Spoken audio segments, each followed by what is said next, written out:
Hey everybody, it's Professor Evans here. It is Monday morning, about 10:30, and we are entering into week 7 of the course, which means we've only got 2 weeks left and one literary response. So I hope you're all doing well, and I hope you're all ready to finish strong with the course. So here we go. This week is going to focus in on point of view.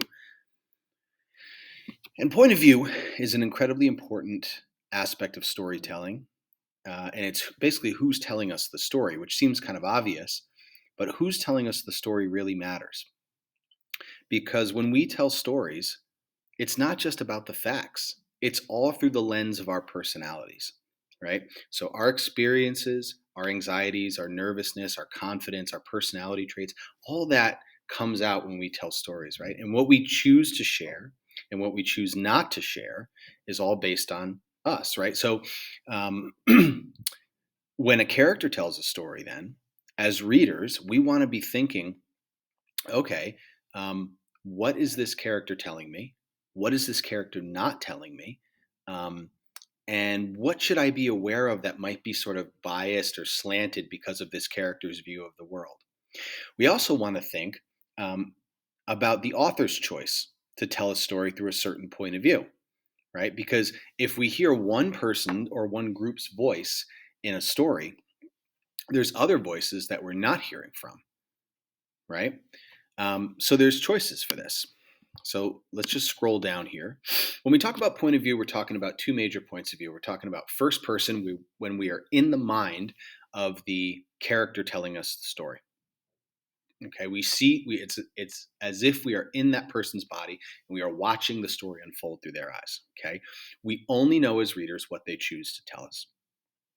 We also have third person point of view where we're more of a spectator. We sort of watch from the outside and we watch this story happen.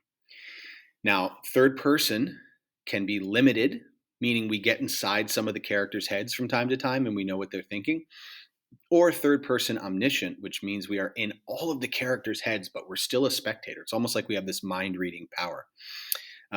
So, authors will choose different points of view depending on what sort of effect they want to create. For example, if I wanted you to really, really, really, really sympathize with a character, I wanted you to understand a character, I wanted you to feel badly for a character or feel like you were rooting for a character, I might tell that story in first person point of view. Because if you're inside a character's head, you're more likely to try to find ways to relate to them. Because it's like you're having a conversation with somebody, right? Okay, so what we're doing this week is we're practicing looking at point of view by looking at an Emily Dickinson piece and this piece here, My Daughter Malala, which is um, this is a nonfiction piece. And then we've also got I Will Try Tomorrow here. So you've got three texts that you're going to take a look at. There's also a short video here discussing point of view in literature. And then you've got your discussion board. And this discussion board is not really about point of view in literature so much, but it is about point of view in our own lives. And it's about the perspective that we have on ourselves. So it is important for you to develop an honest and unique perspective of yourself as you continue your journey through school and through career changes or advancements.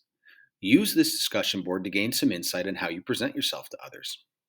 So, your initial response: choose one of the following interview questions from Indeed.com and respond to the question in two well developed paragraphs. So, choosing one of these, okay, and then you are writing two well developed paragraphs to answer the question. Two paragraphs, one question.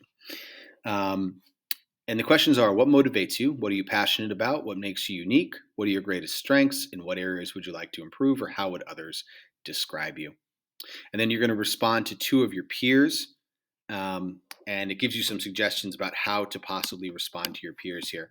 Please share if it was easy or difficult for you to respond to your question and why. And then we've got our final excuse me, we've got our final point of view literary response, which I will touch base with you guys on like Wednesday or Thursday. All right. And that is it for now. Have a great week and reach out to me with any questions or concerns. That's it. Bye bye.